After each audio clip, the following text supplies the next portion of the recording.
Hey folks, welcome back to the Portable Gamer. Welcome back to Farming Simulator 19, and welcome back to Meadowgrove. You know, I just realized every time I start a video in Meadowgrove, that balloon pops up. And I don't plan these well enough to, you know what I'm saying? Like, I couldn't anticipate that balloon. It just always seems to, oh, all right. There you have it, there you have it. So, what is going on? We are wrapping up our grass harvest. This is first cut. We had grass in fields. Let me see if we can get to it. There it is. We had grass in fields 17, 18, 19, and 21. 17 is the one we mowed last episode on camera. And I got it raked up, and I got about half of it picked up. We're going to pick up the rest of it. This is a reskin of the Stroutman, the base game Stroutman. I love it. And whoever did this mod, I can't remember off the top of my head, but whoever did this mod, there are, I don't know, maybe 8 or 10 company skins in there, and you can select the logo and the colors and the, you know how you do. You know how you do. Oh, and this Ford T-Dub. This Ford T-Dub, Freddie, who hangs out in the Discord, Freddie did this. It's an awesome mod. I love it. It's one of the first private mods I've ever had access to. You know what I'm saying? I feel like I'm in the club now. Right. So we'll get this going. We've got 2 rows left to pick up. Then we'll take this in and get it in the clamp. And I'm trying to figure out what to do on this map. I really am. I'm sort of adrift, I have to say. And initially I was thinking, let's turn some of these grass fields under and make arable crop fields. But then we ended up doing that almost unexpectedly on Peterville, and I don't want to do that on 2 maps, but I really am, at the moment, I really am burned out on animals because of the Holzer map, and particularly off camera when I'm getting ready to record. You know, sometimes you need to bring the map forward a couple days. Well, when you have animals and when you have those small troughs like Holzer map has, it's like spend 40 minutes or 50 minutes or an hour getting your animals all fed, sleep through the night. As soon as you wake up the next morning, they need to be taken care of again, you know, and you do it again. And it's, you know, it's farm sim. It's not like anybody's twisting my arm. It's a game. But I do have to say I've been spending a lot of time taking care of animals on Holzer, trying to bring that map forward to the point where we can buy our wind farm and close it down. So I'm a little burned out on animals. So I got to thinking, what if we go the opposite way here on Meadowgrove? Because we're turning grass fields into arable on Peterville. What if we went the opposite way and turned arable fields into grass fields here on Meadowgrove? That is a thought, is it not? It is. So let's think about that. So today, this is what I want to do. I want to finish up carefully. I would like to finish up getting our soybeans in. I would like to finish up getting this grass into the pit. I did some housekeeping off camera. I bought a couple vehicles off camera. You will see them momentarily. But we've got a little bit of money. Now, you know, there goes my voice. How long did we make it? 5 minutes, like always. So, you know, my typical map in Farm Sim is I sell all the equipment that the map maker included. I add €1,000,000 or £1,000,000 or $1 million, and then I don't add any more money. That's my one and only money sheet.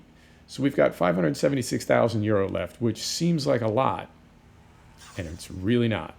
If we wanted to, well, we need a combine harvester because we've got those soybeans in. Now, we don't have to buy one. We could rent one. That'll save us some money for sure.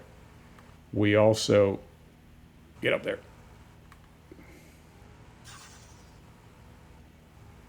Moment. We also could buy animals, right? And animals are unbelievably expensive. So it seems like we have a lot of money, but we really don't. And I have considered the possibility of, instead of buying animals, right? Like, how do I want to say this?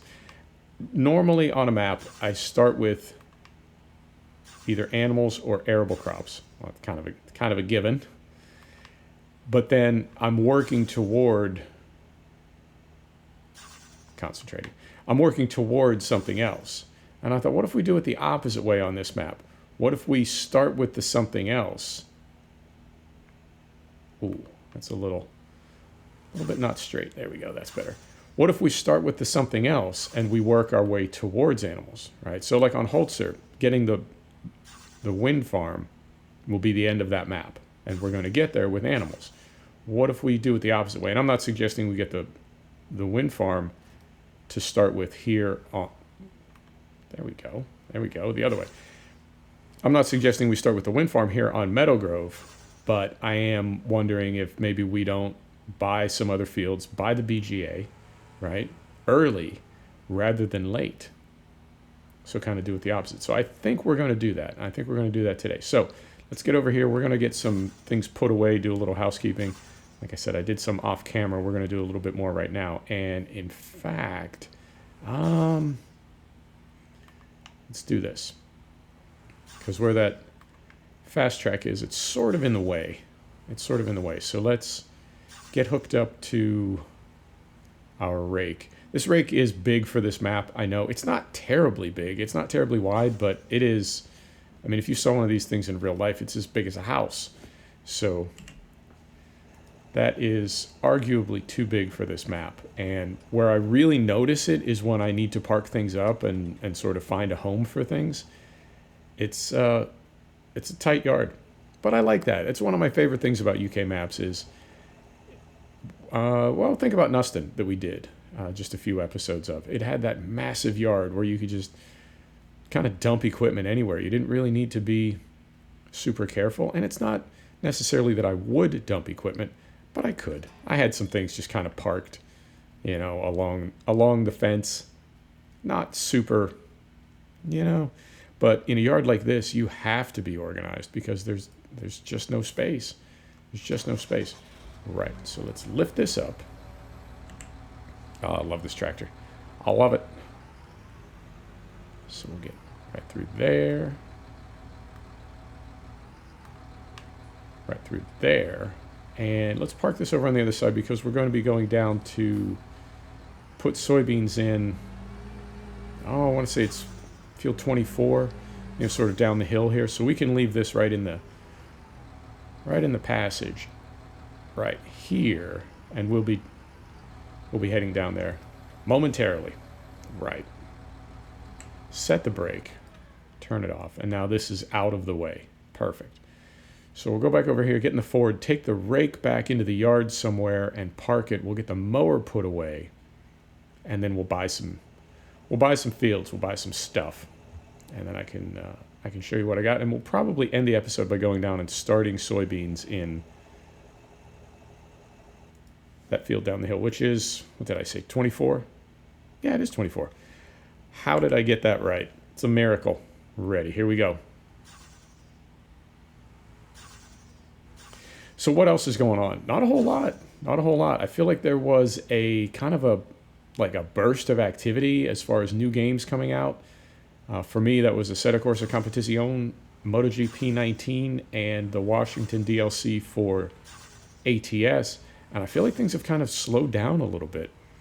Assetto Corsa Competizione did patch up to 1.0.4 yesterday, and they really are. I mean, I know it's going to be a really good sim when it's done. I feel like they just released it a few months too early, and I feel like they did that based on pressure from SRO Blancpain, and that's cool. You know, that's the way it works out sometimes. But every time they patch it, it does really fix a lot of things, and the game is getting better and better. It's got a ways to go, but it is getting better and better. So Assetto Corsa Competizione, I mean, I'll recommend it. I'm still thinking of it as an early access, but I'll recommend it. It's a cool game. It's a cool game, and I do like it. Physics are good. It's very immersive, and they are optimizing. It was perhaps not as smooth and not as, you know, not as good as it could have been on day one. And our expectations as gamers, I have to say, are pretty high. They really are. But these games are getting more and more expensive. They really are. Ubisoft regularly, I didn't hit anything. Ubisoft regularly releases games that are for the deluxe gold platinum 2-year pass, whatever, regularly over $100. And it's not a fortune. $100 is not a fortune, but it's a lot to play for a video, to pay for. It's a lot to pay for a video game. It is. I understand things will get more expensive, and that happens in anybody's life. Anybody, doesn't matter how old you are, anybody can remember a time when they were a kid when things were a lot more affordable. That's just the way life goes. So part of it is that, comparing the price of games now to the price of games when I was a kid, but part of it is also realizing that games are just becoming more and more expensive. And I think as they get more expensive, our expectations go up. We're spending money on these games, and we do want them to be good. Now, Ubisoft, I just saw propose something that kind of blew my mind. If I'm understanding this properly, it is $15 a month for access to all of their games. As long as you pay the $15 a month, you continue to have access to the games. Now, I don't know if supplemental to that, you can buy games individually and own them permanently. But it sounds like almost like a music subscription service where as long as you want to keep listening to that song, you've got to keep paying that $15 a month. And it's an interesting model because on the one hand, wow, $15 a month, which is what, 160, 170 a year. Okay, I mean, let's say that's 3 AAA titles per year. That's not very many AAA titles per year. Or if, for these high dollar games like I was just talking about, maybe that would be 2 per year. I buy a lot more than 2 games per year. Most people do.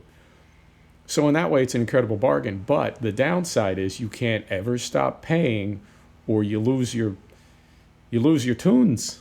Right? All your characters, everything that you've built. I don't know if you lose your save games. Oh, that'd be so cruel.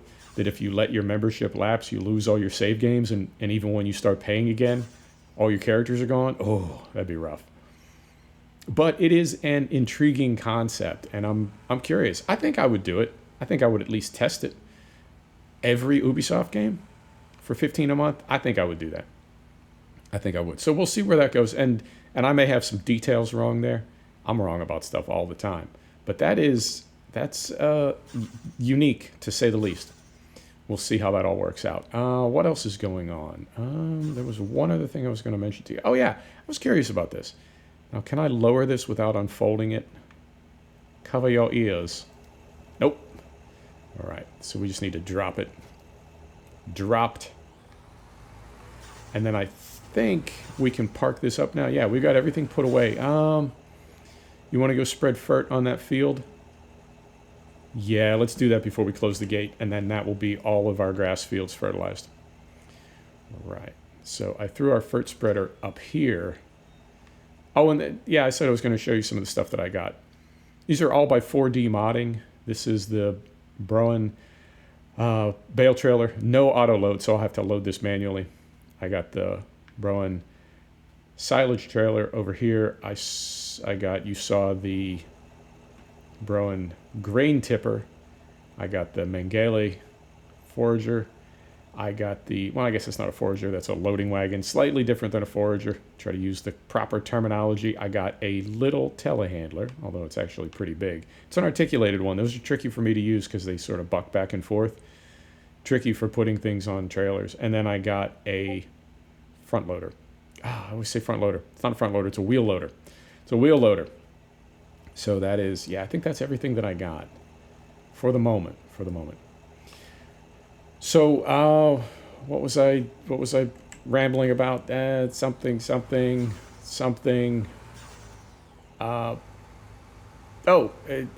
Gaming, and this sort of ties in with that. You know, the games that we play, like Farm Sim, these aren't really games that you finish.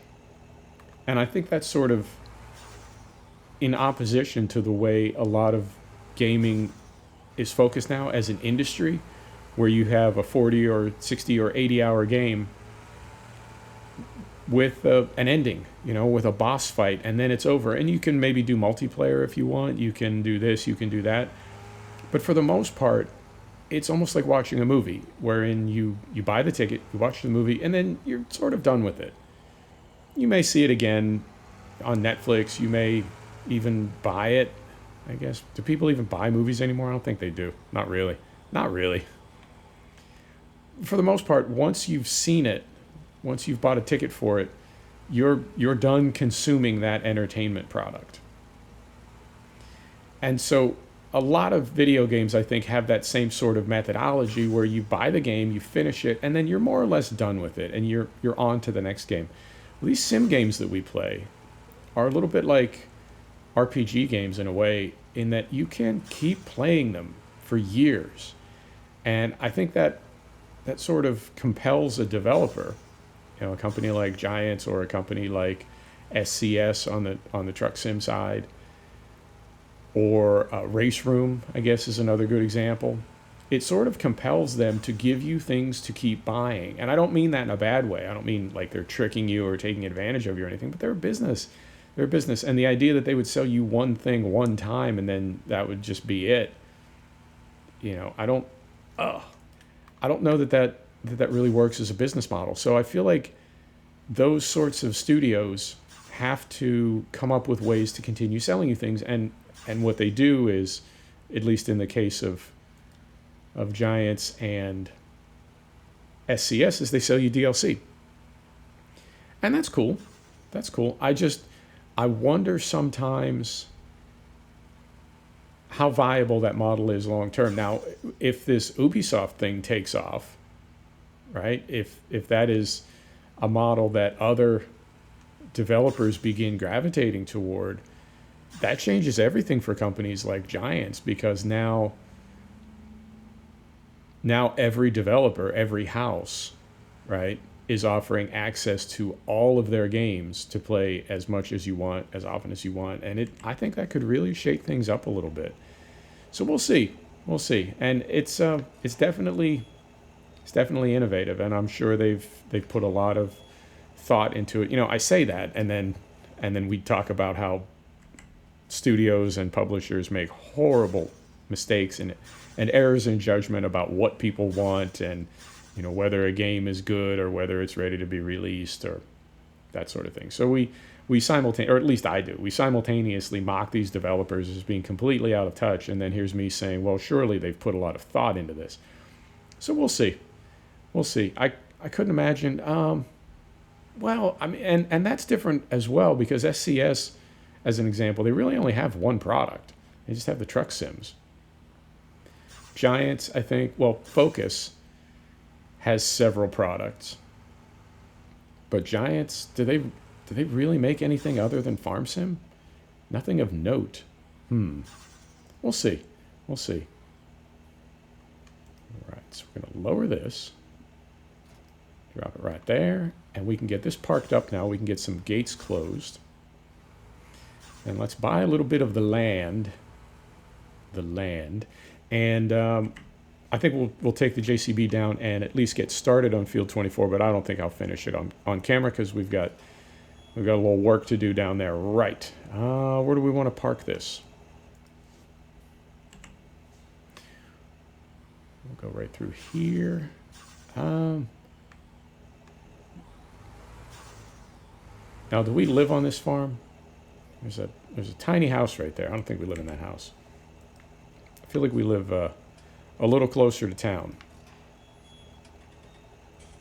So I guess what I'm getting at is we can park these anywhere. Yeah, we don't live there. That's just an old building from way back.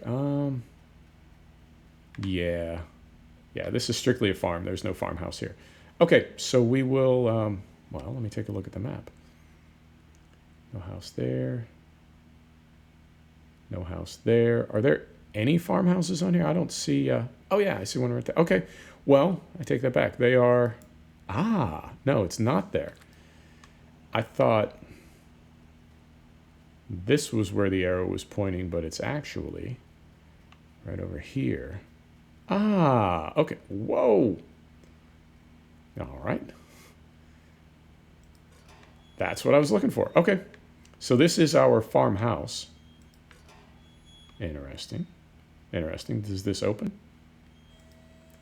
Sure enough, does. Fantastic. I don't think we could fit a tractor in there. We could fit a little truck in there. Okay, so that's what I was looking for, is a place to park self-propelled vehicles a little closer to where we sleep at night and where the dogs are. Keep an eye on our loot. You know what I'm saying? I don't know why I think that, but part of it I think has to do with how you get to work in the morning. You know, if you're, I know, I get it. Farmers drive to work in cars the same way everybody else does, but I don't know. I guess I'm just fascinated by the idea that you walk out your front door in the morning and get into a tractor. If there's one parked right in front of your house. I'm sure some people do that. Maybe not every farmer, but some people. Right, so now we've got a place to park this. Fantastic. Oh, this is so quaint back here. It's beautiful. Beautiful. So, right here, and I'm assuming that goes back to some kind of forestry area. Let me get this parked and we'll take a look. Oh, skin it right in there. Beautiful. Put her in gear. Set the brake. Out we go. Is this forestry up here? It must be. Yeah. W. What does W mean? W means wood. Fair enough. Okay, cool. Let's hop in the fast track. We'll get started on field 24 and we'll call it. Are there any gates down there that we need to open? There are not. Here we go. Now, can I, even with the four-wheel steering, can we do all this? I believe we can. Right through there. Right through there. Love it. Love it. So we'll do Meadowgrove today. We'll do Peterville for Tuesday, and then if I'm done with Holzer, if I have everything moved forward enough, we'll do Holzer on Thursday, and possibly that'll be the last episode of Holzer. We'll see. Alright, so killer stop. This is an almighty hill. I don't know if you can tell this, but in multiplayer, we've harvested silage over at my farm, which is on the east side of the map, and then brought it back to this farm at the top of the hill. And this hill is crazy with a loaded trailer. It's unbelievable trying to get up here. Right. Carefully. Oh, we got that. No problem. Right through there. Right through there. How would I want to do this? I assume I would want to start from the top of the hill. Yeah, because we'd be coming down this hill on soil. Let me try to get up there, causing as little compaction as possible.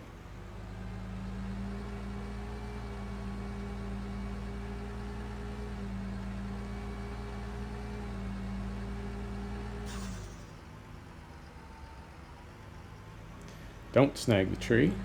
There you go.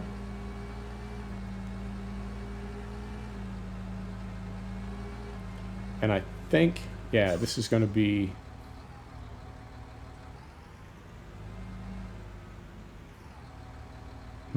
Okay, so if we unfold this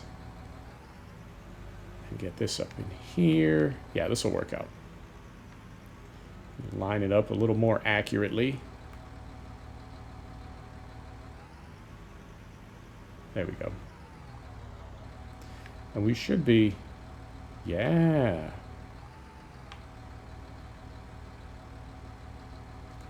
Yep, exactly 90 degrees. So then if we go here, and we are what? Yeah, that is 5.4. So we turn this right there. We put this right here. We reset, and then we start. Yeah. Okay. So soybeans, everything is correct. Drop that. And here we go.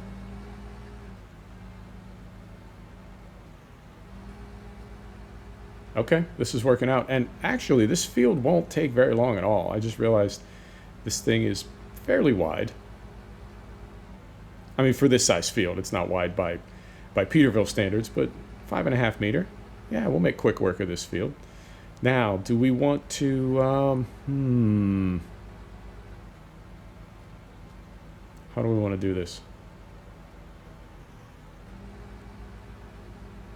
I maybe should have started one row to the left and then done a headland at the very end. Let's do it. I'm not a real farmer. I don't know how this is done. I'm sure there must be some technique to do this. I just don't know what it is. Let's do this instead. We might end up doing this whole field on camera. Depending on how quickly it's going, we might. We might. So if we go over here, yeah, you see what I'm getting at? See what I'm on about? Now if we just head up to the top of the field, and we just come right back down, right? So, and I am going to leave the GPS on momentarily. I know it's a little distracting, but just for the moment, we'll leave it on. Okay, this is going pretty quick because there's really, like I said, there's not that much field to do. Now I'm only concerned about the center of the field.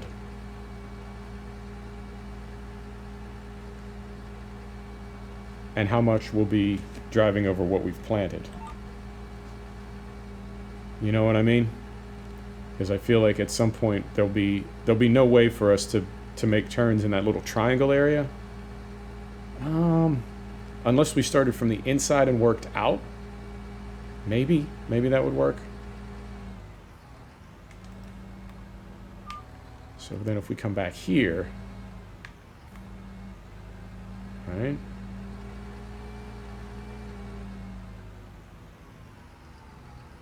The map maker made the collision on these hedges pretty generous. I do appreciate it. Right, so we go right there, right there, right there.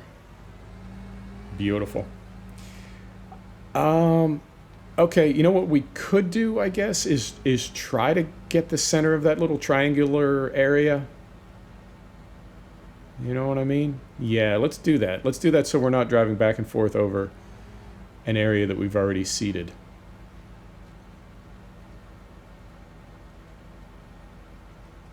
So if we, Oh,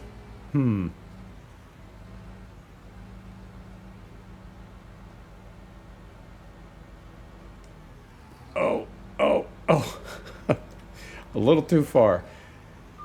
This vehicle control add-on gives you just a bit of control lag. I don't know if it's intentional to give you the feeling of more weight as you're driving, or if it's just a lag thing, but it definitely, I have to say, it lags a little bit.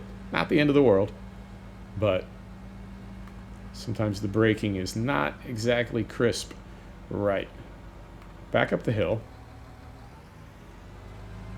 And I'm going to try to eyeball this and not make this too ugly. So if we go right here and then turn it, right, like this. I know. Seeding the same areas twice.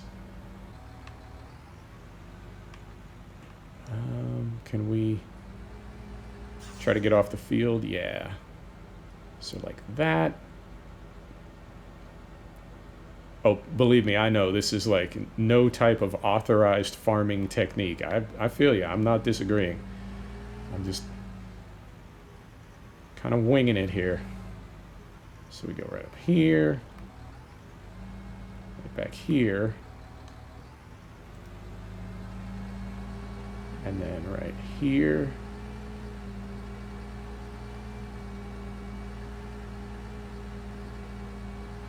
And right like that.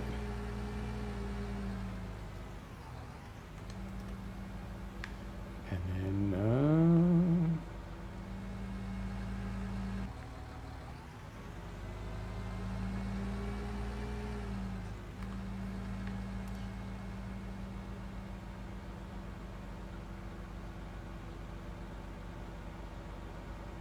over here. How big a little triangle are we going to have left?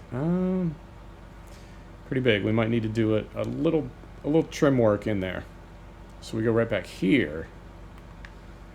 And then right here. Right?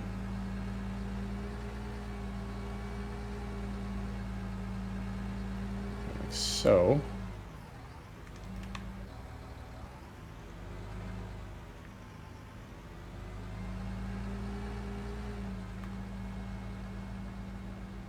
From what I've seen, I feel like you can, well, sometimes you have to drive over areas that you've already worked on, whether it's seeding or planting or cultivating or what have you.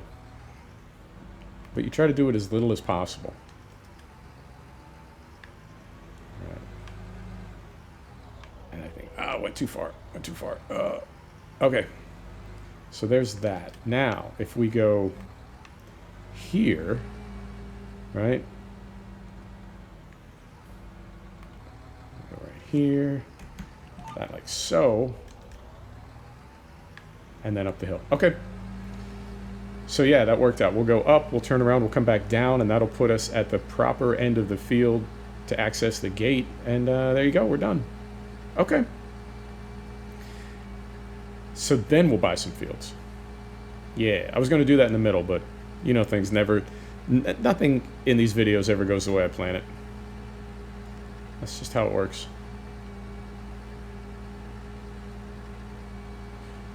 Right. So we're right up here.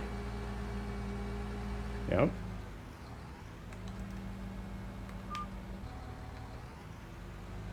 Like so. So I guess what I'm asking is, I mean, obviously you would try to damage your fields as little as possible, but I think some damage is inevitable, and I'm curious what, not percent, but you know, how much of an allowance is made as far as, you know, when you calculate the yield from a field, how much of an allowance is made for what you know will be lost to compaction, and or even when you're bringing in a combine harvester, you know, you have to knock the crop down a little bit. I know you don't destroy it when you drive over it, you just kind of knock it down and it pops back up, but how much of an allowance is made for things you know you're going to have to do even if you don't want to? Right, this time I'm going to try not to drive through the hedge with my dodgy brakes. Right about there. Yeah, that's about as close as I can get. Right, turn this off, fold it, back it up.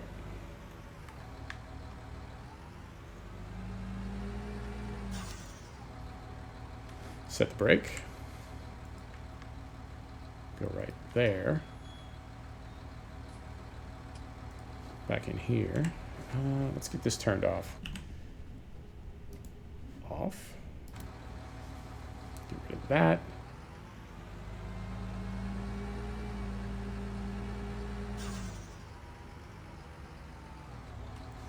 Set the brake. Out we go. Ugh. Close the gate. Let's buy a little land.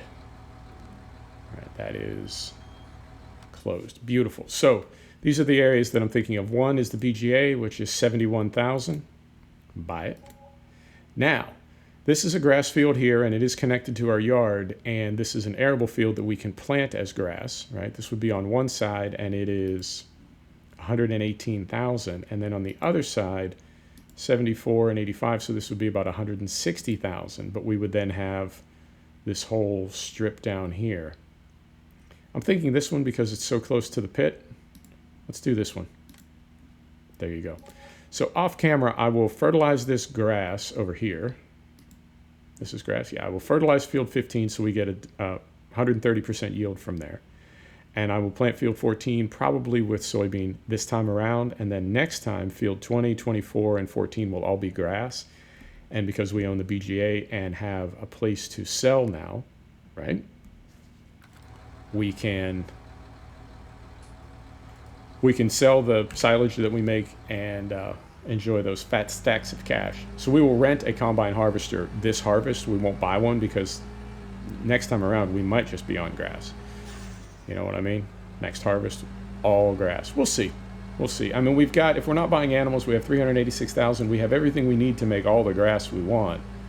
Or all the silage we want from grass, I guess is a better way to say it. So we don't really need any new gear.